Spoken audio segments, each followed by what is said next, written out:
She built her walls to survive heartbreak. I didn't come to tear them down.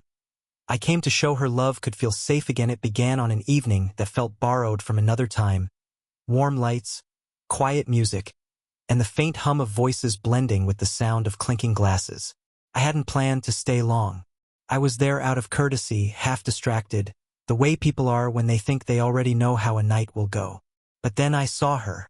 She stood near the bookshelf, speaking softly to someone, the low glow from a nearby lamp tracing gold along her hair. There was something different about her presence. Not loud or demanding, but steady, self-contained. She had that kind of beauty that doesn't ask to be noticed, and maybe that's why everyone did. When we finally exchanged a few words, it wasn't flirtation that drew me in. It was tone. Her voice was calm, deliberate, like someone who had learned to weigh every sentence before letting it go. We spoke about small things at first.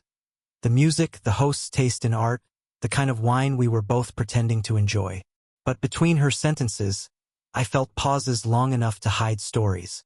There was a faint sadness in the curve of her smile, not visible to everyone, but impossible for me to unsee once I caught it. It wasn't a current sadness, but the kind that lingers after time has done its best to heal. She smiled like someone who's learned that hope can hurt if you hold it too tightly. I remember thinking how unfair it was that someone could carry that kind of beauty and that kind of ache all at once. As the evening unfolded, we found ourselves drifting into quieter corners of conversation.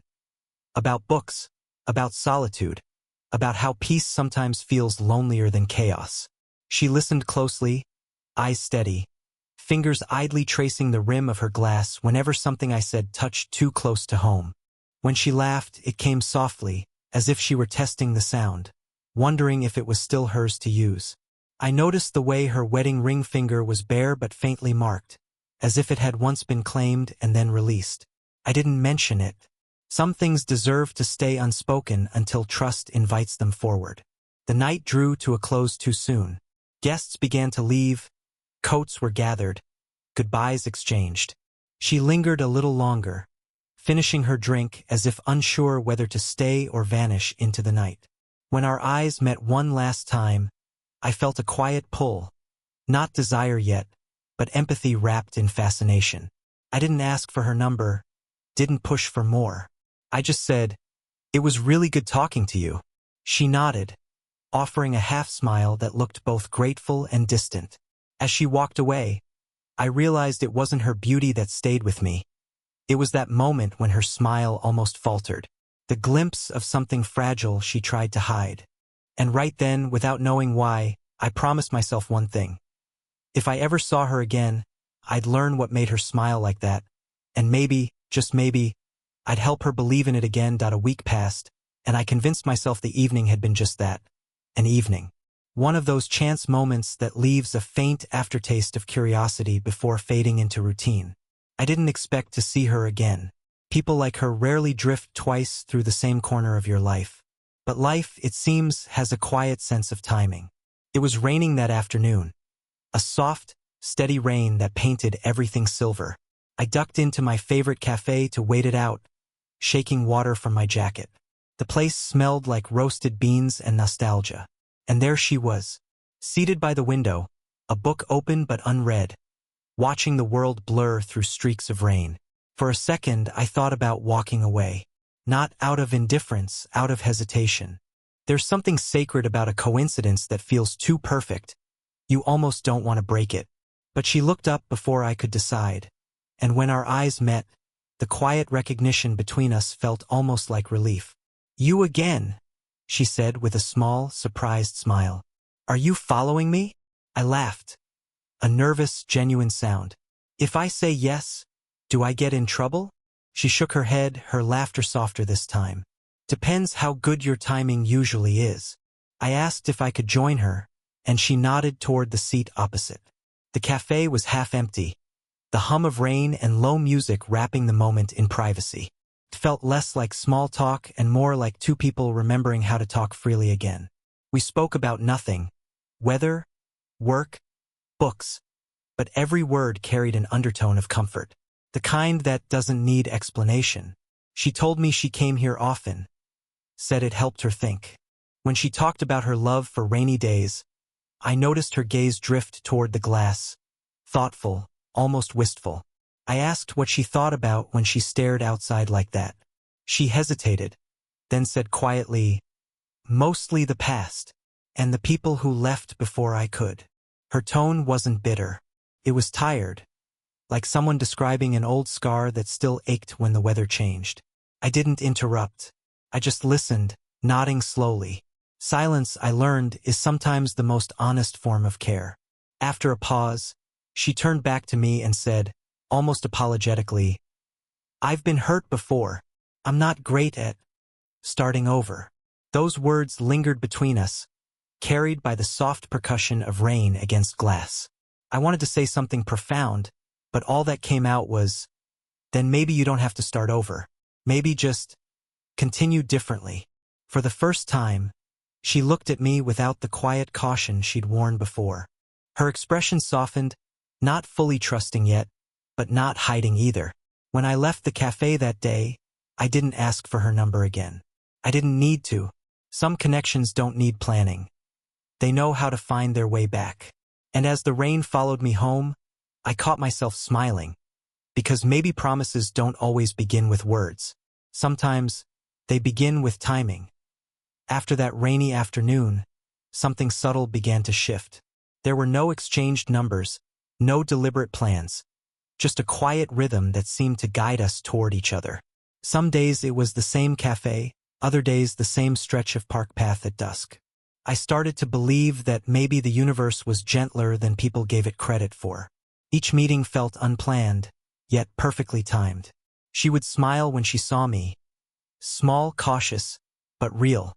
The kind of smile that grows only when it's safe to. We talked about small things first. The taste of coffee beans, favorite songs, how autumn had its own smell. I told her I liked the scent of rain on pavement. She said she liked the way candles sound when they burn quietly. The details didn't matter. It was the space between the details that drew us closer. One evening, I noticed her struggling with grocery bags outside the cafe. I offered to help, and she hesitated before handing one over. That hesitation told me everything. She wasn't used to leaning on anyone.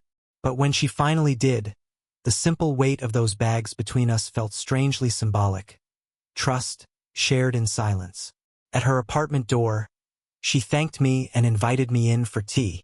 Her place was warm, filled with the soft hum of a record player and the faint scent of lavender. Books stacked unevenly on shelves, photos turned face down on a side table. It wasn't the home of someone careless. It was the home of someone cautious with memories.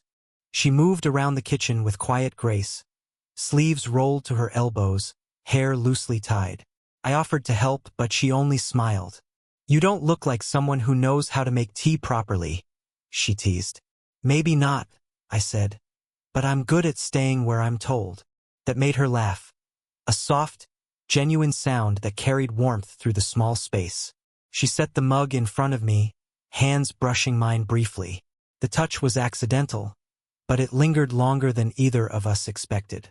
We spoke for hours about nothing of importance, yet every minute felt important.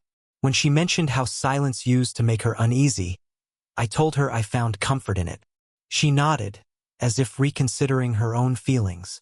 The silence between us that night didn't feel empty. It felt full, of everything neither of us was ready to say. When I finally stood to leave, she walked me to the door. The hallway light caught the faint lines beneath her eyes, the kind carved by both laughter and loss. She looked at me, hesitated, then said quietly, "You're easy to be around." It was a simple sentence, but it landed like something sacred. Walking home under the cool night air, I realized I didn't want to rush this, whatever this was. Trust wasn't built in declarations. It was built in tea mugs, shared laughter, and the small human moments that reminded her she could still let someone in. And I was willing to wait for every one of them. Trust, I've learned, doesn't unfold like a ribbon. It unravels in uneven threads. Some days it flows effortlessly, and others it catches on things you can't see. That night I felt the catch. It was late, a quiet Friday evening. We'd spent the earlier part of it laughing on her couch. half watching an old black and white film that neither of us could follow. The kind of night that feels safe, ordinary, and rare all at once. The rain had stopped outside, leaving behind the faint scent of wet concrete. Her apartment was dimly lit, one lamp, one record spinning softly in the corner. She looked lighter than I'd ever seen her. Her posture relaxed, her laughter unguarded. It was one of those small victories you never announce, just quietly treasure. But then her phone buzzed. Once, then again. Her laughter faded before the second vibration ended. She reached for the phone, glanced at the screen, and something in her expression shifted. The calm in the room seemed to withdraw, leaving a thin layer of tension behind. I couldn't see the message, but I saw her thumb hover above the screen, unsure whether to reply or to make the world disappear. "You okay?" I asked gently. She blinked, caught between honesty and deflection. "Yeah, just someone I used to know." I didn't press. She turned the phone face down and leaned back, forcing a smile that didn't quite fit her eyes. We tried to return to the film, but the warmth between us had changed shape. It wasn't gone, just quieter, like a fire with more ash than flame. Minutes passed. Then she sighed, a long, quiet release that sounded like surrender. "I'm sorry," she murmured, still staring at nothing. "Sometimes I think I'm fine, and then something small reminds me I'm not." I wanted to reach for her, to offer comfort, but I hesitated. I'd promised myself I wouldn't cross lines she hadn't invited me across. So instead I said, "You don't have to apologize. It's okay to still feel something." She looked at me then, really looked. The kind of look that tests whether you mean what you say. "You don't understand," she whispered. "He made me believe I was the problem. Every time I start to feel safe again, I hear his voice in my head." Her confession hit the room like a hush. I swallowed, steadying my voice. "Then let me be the quiet that replaces his voice." For a moment, neither of us moved. The record ended, leaving only the faint static hum. She nodded slowly. Not agreement, not yet forgiveness, just acknowledgement that she'd been heard. When I finally stood to leave, she walked me to the door. Her voice was soft. "You should go before I start thinking you mean that." "I already do," I said. The door closed gently behind me, and the hallway felt colder than it should have. Still, as I stepped into the night, I knew something had changed.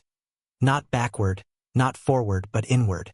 The past had knocked, and instead of running, she'd let me stay long enough to see it. For a few days, she went quiet.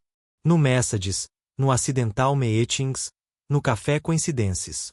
The silence wasn't angry, it felt like distance born out of self-protection. I told myself to give her space, but it was impossible not to think about the look in her eyes that night, the way pain had crept in like an unwelcome guest. Then, on a Sunday evening, she called. Her voice was calm, almost steady. "Are you busy?" "I can be," I said. She laughed softly. "That's not how that phrase usually works."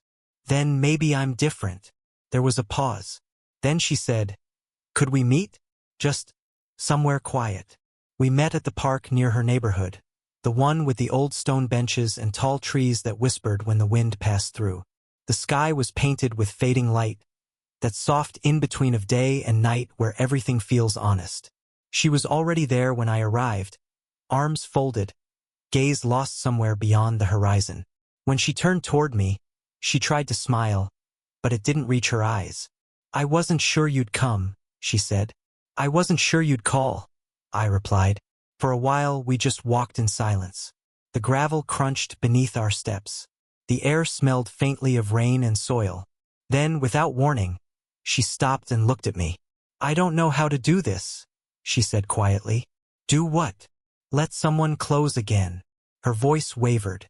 I spent years trying to convince myself I was fine being alone, that needing someone meant weakness.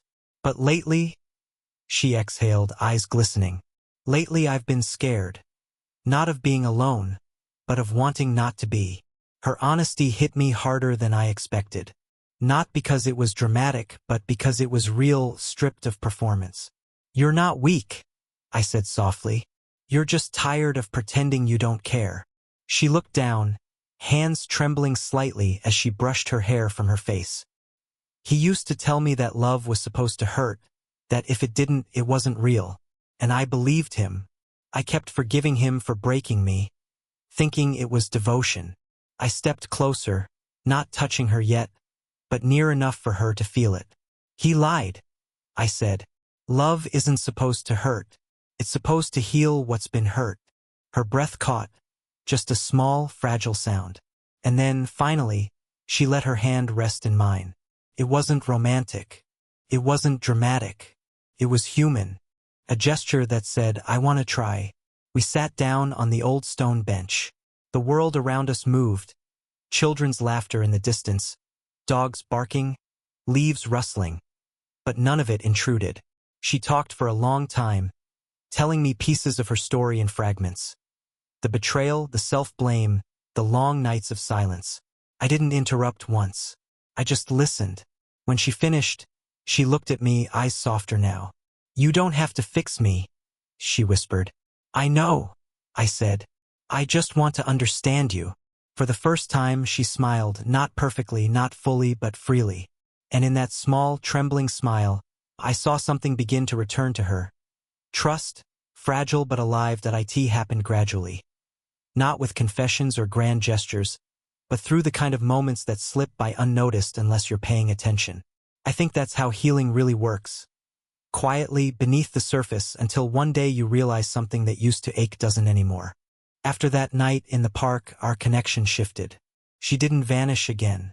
She started calling sometimes, not because she needed to, but because she wanted to.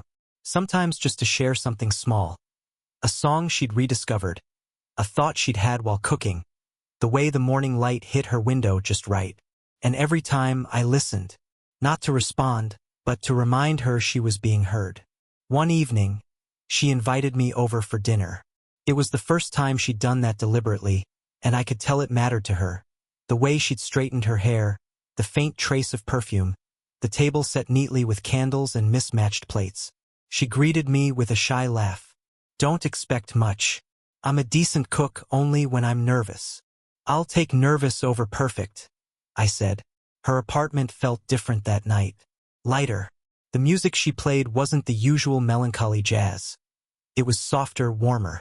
She moved around the kitchen while I watched from my seat, and I noticed how the tension she once carried in her shoulders was almost gone. When she brought the food over, pasta, slightly overcooked but made with care, I smiled. You made all this for me? She tilted her head. For us, she corrected gently. Dinner flowed easily, laughter spilling between topics. We spoke about everything and nothing. Childhood stories, silly habits, half-forgotten dreams. I noticed how her eyes sparkled when she talked about teaching art years ago, before life dimmed her passion for it. You should paint again, I said softly. She hesitated, looking at her glass of wine. Maybe, she said, if I find something worth painting. Or someone, I added without thinking. She looked up at me. Not startled, not embarrassed, just seen. The kind of gaze that lingers long enough to leave warmth behind. The candles flickered low, shadows dancing across her face. She leaned her chin on her hand, studying me quietly. You really mean the things you say, don't you? I nodded. Always. Her smile was faint, but real. That's rare. Later, as we moved to the couch, the silence between us changed texture. It wasn't guarded anymore. It was intimate, peaceful. Our knees brushed and she didn't pull away. When I reached for her hand, she let me hold it. Not out of hesitation this time, but choice. You make it easy to care about you, I said. She looked down, voice barely above a whisper. I'm just not used to someone staying. Then I'll stay long enough to change that. She didn't answer, but the way her fingers tightened around mine said more than words ever could. That night, she didn't just believe in me. She started to believe in the idea of love again. Quiet, patient, and real. Love didn't arrive like lightning. It came quietly, in the morning light, in shared silences, in the way her laughter began to sound like something she no longer had to protect. Weeks turned into months, and what started as cautious connection had become something steady. We never called it love at first. Maybe because naming it would have made it fragile. Maybe because we both knew the moment didn't need a label to be real. Her home began to reflect the change before she even realized it. The curtains stayed open longer. Music played while she cooked. There were fresh flowers in the corner. Not gifts from me, but from herself, small acts of care she'd once forgotten to give. I began to spend more mornings there, sometimes reading at her table while she brewed coffee. The early light would fall across her face, soft and golden, and she'd glance up to smile at me in that way that made time slow down. "This feels strange," she said one morning, pouring coffee into 2 mugs. "What does?" "Waking up happy," she said almost shyly. I smiled. "You make it look good on you." She rolled her eyes, pretending to be unimpressed, but I could see it. The faint pink in her cheeks, the way her eyes softened. She was letting herself believe that happiness didn't have to be borrowed or temporary. There was no single moment when I realized she trusted me. It was in the accumulation of small things. The way she reached for my hand in public. The way her tone changed when she said my name. The way she'd rest her head on my shoulder when words weren't enough. One evening, while folding laundry together, she said it without warning. "You really are different." I looked at her. Different how? Her voice softened. "You don't make me prove I'm worth loving." For a long second, neither of us spoke. She stepped closer, pressing her forehead lightly against my chest, and I wrapped my arms around her. Not to claim, but to reassure. The kind of hug that says you're safe here. We stood like that until the quiet between us turned into something whole. Later that night, as we sat on the balcony watching the city lights blur into the horizon, she whispered, "Do you ever wonder what would have happened if we hadn't met?" I smiled, keeping my gaze on the lights. "Then I think the universe would have tried again." She laughed softly, a sound I'd come to cherish. When I looked at her, I didn't see the guarded woman from that first night at the party. I saw someone reborn in the language of trust. Someone who no longer flinched when loved gently. As dawn began to rise, she reached for my hand and said, barely above a whisper, "You kept your promise." And in that moment, I realized love doesn't heal all wounds. It simply gives you someone willing to walk beside you while they fade.